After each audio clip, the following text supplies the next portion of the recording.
Sir ये आप कहाँ खड़े हो इस समय? ढाणा खुर्द है। शहर है गांव जी, कैसा महसूस हुआ? शहर से बेहतर है। अब आप जो भी उसको संज्ञा देना चाहो दे लो। सर क्या लग रहा है, समाज सेवी काफ़ी होते हैं, एक नरेश जी ने भी ये काम किया, क्यों न ऐसी प्रेरणा दी जाए कि समाज सेवा? देखिए ये वो उस तरह का है जिसको कहते हैं ना, प्रत्यक्ष को प्रमाण की आवश्यकता नहीं होती। आप यहाँ के देख लेंगे, आपको देखने से ही पता लग जाएगा कि यहाँ पे किस तरह का और किस उत्कृष्ट तरीके का काम यहाँ हुआ है। तो गाँव को उठाना चाहें, उसकी बेहतरी करना चाहें, तो ना तो फिर नरेश जी जैसों की कमी रहती। ज़रूर आते हैं। कहा जाता है विजेंद्र सिंह कम बोल कर ज़्यादा काम करने में विश्वास रखते हैं। दोनों ही बात है। सर गढ़ तोड़ा था आपने, गढ़ गुड़ राजनीति में नहीं हुआ करते, तो वो तो टूटते बनते रहते हैं। गढ़ों के ज़माने जाल ही है असल में, वो एक सामंती व्यवस्था का हिस्सा होते थे गढ़ वगैरह, अब गढ़ नहीं होते। तो क्या लग रहा है आदमपुर में? आदमपुर में तो बीजेपी जीतेगी, उसमें मेरे ख्याल से मुझे तो अब तक कोई मिला नहीं जिसने सवालिया निशान तो आप गए थे जी वहाँ? ना, अभी तक मैं नहीं गया हूँ। अभी तक नहीं गया हूँ मैं। अभी तो लोकसभा में चक्री काट रहे हो? नहीं, चक्री नहीं काट रहा जी, लोगों से मिल रहा हूँ। चक्री तो बवंडर काटता है, मैं बवंडर गाँव में, इस गाँव में जो उधार हुआ है उसके बाद कितनी बार आ लीजिए आप? मैं तो पहली बार आया हूँ जी। लास्ट टाइम यहाँ शायद मैं इलेक्शन के टाइम में आया था, बहना जी के साथ, जब हम चुनाव प्रचार में थे। तो आज मेरे को यहाँ आने का सौभाग्य प्राप्त हुआ। बहुत बदलाव नजर आया आपका। तो बदला क्या जी, मतलब ये तो अपनी तरह का एक है, बदले हुए की बात ही नहीं। इसको तो देखे तो आपको वैसे ही याद रहेगा कि ऐसा गांव भी है। कभी रात के समय भी आओगे नज़ारा देखने के लिए? बिल्कुल आ जाएंगे। राष्ट्रीय स्तर पर गांव ढाणा खुर्द ने अपनी अलग पहचान बना ली है और हरियाणा का नंबर 1 बन गया है। यह बात हिसार लोकसभा सांसद विजेंद्र सिंह ने कही। वे हांसी के समीप गांव ढाणा खुर्द में दौरा करने पहुंचे थे। इसी दौरान नरेश यादव ढाणा वाले द्वारा बनाया गया विशाल पार्क व अन्य चीजों को देखकर सांसद विजेंद्र सिंह हैरान रह गए और नरेश यादव की जमकर प्रशंसा की।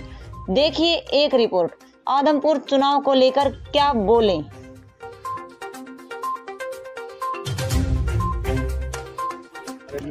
नमस्कार दोस्तों, आप देख रहे हैं रेना पोल खून। इस समय हम ढाणा खुर्द में खड़े हैं। आपको बता दें कि बीजेपी की जो सांसद है हिसार से विजेंद्र सिंह वहाँ ढाणा खुर्द में पहुंचे हुए हैं और ये पार्क का निरीक्षण कर रहे हैं। पूरी तरह दिखा रहे हैं आपको। शायद तो ढाणे वाले समाज सेवी भी है, काफ़ी संख्या में समाज सेवी यहाँ मौके पहुँचे हुए हैं और बीजेपी के तमाम जो कही जाए कि स्थानीय नेता हैं वहाँ भी पहुँचे हुए हैं। उनसे भी बातचीत करेंगे, क्या कहते हैं। सर ये आप कहाँ खड़े हो इस समय? ढाणा खुर्द है। शहर है गाँव जी, कैसा महसूस हुआ? शहर से बेहतर है। अब आप जो भी उसको संज्ञा देना चाहो दे लो। सर क्या लग रहा है, समाज सेवी काफ़ी होते हैं, एक नरेश जी ने भी ये काम किया, क्यों न ऐसी प्रेरणा दी जाए कि समाज सेवा? देखिए ये वो उस तरह का है जिसको कहते हैं ना, प्रत्यक्ष को प्रमाण की आवश्यकता नहीं होती। आप यहाँ के देख लेंगे, आपको देखने से ही पता लग जाएगा कि यहाँ पे किस तरह का और किस उत्कृष्ट तरीके का काम यहाँ हुआ है। तो निसंदेह इस तरह के जो गांव हैं वो दूसरों के लिए उदाहरण भी हैं, प्रेरणा भी हैं कि गांव में यदि लोग साथ मिलकर यदि गांव को उठाना चाहें, उसकी बेहतरी करना चाहें, तो ना तो फिर नरेश जी जैसों की कमी रहती। ज़रूर आते हैं जिनका जज्बा होता है अपने गांव में कुछ वापस देने का। तो ज़रूर ये सभी के लिए एक सीख है कि गांव के लोग यदि मिलकर कोई चीज़ करना चाहें तो हो सकती है। सर आपके पार्लियामेंट में 2 ही गांव हैं, एक सुई उसके बाद ढाणा। सुई में तो राष्ट्रपति मोदी जी आए थे जी, तो ढाणा में कौन आएगा अगर आगे? ढाणा में जब ढाणा गांव के लोग डिसाइड करेंगे किसको बुलाना है, तो उस हिसाब से जिसको कहेंगे उनको आमंत्रित करेंगे। बिल्कुल। तो कहा जा रहा है कि प्रधानमंत्री वगैरह कोई? वो तो देखते हैं। वो सब की मैं गारंटी अपनी तरफ से नहीं दे सकता, लेकिन हाँ बिल्कुल ये जैसा मैंने कहा कि ये तो एक देखने लायक चीज़ है और राष्ट्रीय स्तर पे भी इसको दिखाया जाना चाहिए कि इस तरह के गाँव भी। इसके अलावा जो गांव में मूलभूत सुविधा कुछ बाकी रह गई हैं, कुछ तो होगी, कुछ बाकी रह गई है, तो जो चुनाव होने के बाद? नहीं, बिल्कुल जो भी समस्या होगी, मेरे को गांव के जो भी लोग हैं, या अभी कुछ समय बाद शायद तीसरे फेज़ में नई पंचायत भी यहाँ सेलेक्ट हो जाएगी, तो जो भी इस तरह के काम होंगे जिसमें लोकसभा सांसद की इंटरवेंशन की ज़रूरत होगी, तो ज़रूर उसको टेकअप करेंगे। कहा जाता है विजेंद्र सिंह कम बोल कर ज़्यादा काम करने में विश्वास रखते हैं।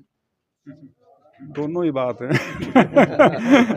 नहीं, काम तो देखिए होना चाहिए बिल्कुल, क्योंकि उसी के लिए लोग इलेक्ट करके भेजते हैं, और हर स्तर पे जिम्मेवारी होती है। अब तो हमारी जो पंचायती राज संस्थाएं हैं ख़ास तौर पे, क्योंकि इलेक्शन का टाइम है, मैं उस संदर्भ में भी कह रहा हूँ, पंचायती राज संस्थाएं जो हैं बहुत सशक्त हो गई हैं, क्योंकि उनके पास अब सही मायने में फाइनेंशियल डेवोल्यूशन जिसको कहते हैं, पैसा आना शुरू हो गया है। तो गांव के काम गांव के स्तर पे ही और गांव वालों की सहमति से प्लानिंग होकर अगर यदि हो सकें तो सबसे ज़्यादा उपयोगी चीज़ वो हो सकती है। और मेरा ये मानना है कि उसका बहुत बड़ा योगदान एक है, और ख़ास तौर पे अब तो क्योंकि हमारे जो ज़्यादातर जो सरपंच या पंच बनते हैं वो युवा हैं और शिक्षित हैं, तो बिल्कुल निसंदेह उसका फ़र्क पड़ेगा। और उसके अलावा उसके ऊपर ज़िला परिषद हुई या एमएलए हुए या सांसद हुए, उनकी अपनी भूमिका है, वो सब निभाते हैं। सर गढ़ तोड़ा था आपने। गढ़ गुड़ राजनीति में नहीं हुआ करते, तो वो तो टूटते बनते रहते हैं। गढ़ों के ज़माने जाल ही है असल में, वो एक सामंती व्यवस्था का हिस्सा होते थे गढ़ वगैरह, अब गढ़ नहीं होते। तो क्या लग रहा है आदमपुर में? आदमपुर में तो बीजेपी जीतेगी, उसमें मेरे ख्याल से मुझे तो अब तक कोई मिला नहीं जिसने सवालिया निशान तो आप गए थे जी वहाँ? ना, अभी तक मैं नहीं गया हूँ, नहीं गए? अभी तक नहीं गया हूँ मैं। अभी तो लोकसभा में चक्री काट रहे हो भगवान पर। नहीं, चक्री नहीं काट रहा जी, लोगों से मिल रहा हूँ। दिवाली की शुभकामनाएं दे रहे हैं। चक्री तो बवंडर काटता है, मैं बवंडर तो गाँव में, इस गाँव में जो उधार हुआ है उसके बाद कितनी बार आ लीजिए आप? मैं तो पहली बार आया हूँ जी। लास्ट टाइम यहाँ शायद मैं इलेक्शन के टाइम में आया था बहना जी के साथ, जब हम चुनाव प्रचार में थे, तो आज मेरे को यहाँ आने का सौभाग्य प्राप्त हुआ है। बहुत बदलाव नजर आया आपको? बदला क्या जी, मतलब ये तो अपनी तरह का एक है, बदले हुए की बात ही नहीं। इसको तो देखे तो आपको वैसे ही याद रहेगा कि ऐसा गांव भी है। कभी रात के समय भी आओगे नज़ारा देखने के लिए? बिल्कुल आ जाएंगे। सांसद विजेंद्र सिंह पहुंचे हैं और आपके समर्थकों के द्वारा, गांव के लोगों के द्वारा स्वागत किया गया, और क्या कहा? सर विजेंद्र जी तो स्वागत के योग्य नेता हैं, बहुत ही सहनशील और बहुत ही मतलब परिपक्व और जवान के धनी नेता हैं। और मैं भी उनका अपने गांव में, जो आज ये इतना सुंदर हरियाणा का नंबर 1 गांव बना है, सांसद जी की इच्छा हुई कि मेरी कॉन्स्टिट्यूंसी का गांव में उसको देखने जाऊं। सांसद जी आज हमारे गांव को निहारने आए थे। मैं और मेरे गांव वासियों ने सबका उनका स्वागत किया, और हम तय दिल से सारे ग्रामवासी उनका धन्यवाद करते हैं।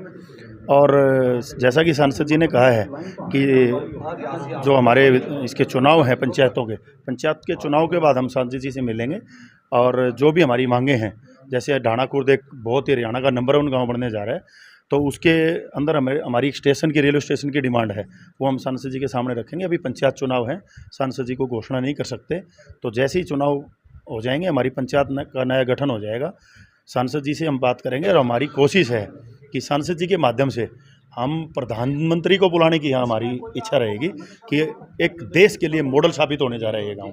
कि आज मैंने सांसद जी से रिक्वेस्ट भी करी है, सांसद जी ने हमारे को हाँ की है कि ये बिल्कुल प्रधानमंत्री जी से बात करेंगे, और वो ढाणा खुर्द की इस पावन धरती के ऊपर अपना आके विचार रखेंगे, ये इच्छा है हमारी। हैरान हो गए एमपी साहब आ गए? एमपी साहब हैरान हो गए, प्रधानमंत्री जी बहुत खुश होंगे, क्योंकि उनका गांव के विकास को लेके लगातार आप देख रहे हैं, प्रधानमंत्री जी देश के लिए और गांव के लिए उनकी खासकर योजनाएं हैं। तो हम भी उस योजना के माध्यम से प्रधानमंत्री जी को यहाँ आमंत्रित करेंगे, और सांसद जी के माध्यम से हम उनसे मिलेंगे।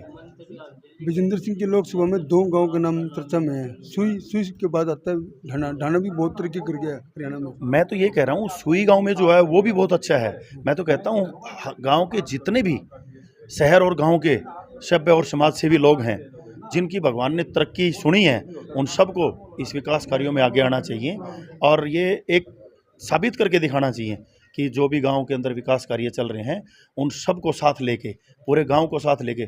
अभी आप लोग मेरे को कह रहे थे, ये काम सांसद जी भी कह रहे थे अभी, कि ये काम जब भी संभव है जब गांव का एक एक बच्चा इसके अंदर सहयोग करे। कहा जा रहा है कि नरेश यादव ने कई गाँव और गोद लेने की तैयारी कर ली है। सर मैं नहीं, मेरे साथ एक बहुत बड़ी शक्ति है, मेरे गांव का बच्चा बच्चा मेरे साथ है, और ढाणा खुर्द ने ठान लिया है। ढाणा खुर्द ही नहीं, हमारे पड़ोसी गांव की तरफ हम चल पड़े हैं। अब जीतपुरा गांव और कुंदनापुर गांव, और आगे आने वाले टाइम में ढाणीपाल गांव। ये ढाणा खुर्द गांव अपने लिए काम नहीं करेगा अकेला। ढाणा खुर्द गांव के बच्चे बच्चे ने कसम उठा ली है कि हमारे से इस गांव से जितना हो पाएगा, हम अगले गांव को भी गोद लेने जा रहे हैं।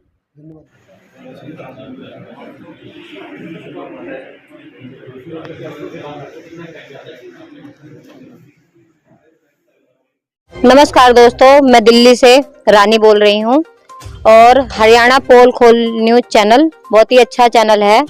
आप इसे जितना हो सके दोस्तों लाइक करें, फॉलो करें और शेयर करें और दोस्तों इस चैनल पे अपना प्यार बनाए रखें। धन्यवाद।